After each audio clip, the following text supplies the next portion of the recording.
Huli man daw at magaling, masasagot ko pa rin yung question ng 2022.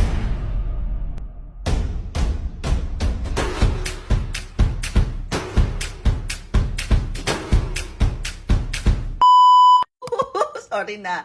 Sabi nila, normal lang bang i-disclose yung bank account pag magsa-sign up ka sa mga platform? And the answer is yes, because doon nila ipapadala yung sahod mo. Now, keep in mind na iba't ibang platforms, iba-iba yung inyong pinakang magiging experience sa kung paano mag-add ng inyong bank account information. But, let's just say for the purpose of this video na kayo ay maglalagay ng inyong payment method sa Upwork. Let me show you how. Step number 1, go to your account, log in, tapos click nyo to. Pagkatapos, click on account settings. Dito sa side, click on Get Paid. From here, dun yung ilalagay Add a Method. It will then give you all of the payment options na pwede ninyong gamitin sa pinakang platform. Now, keep in mind na iba't ibang payment platform, iba-iba rin yung fee na associated with it. I highly recommend you do the direct to local bank account route kasi 99 cents lang siya.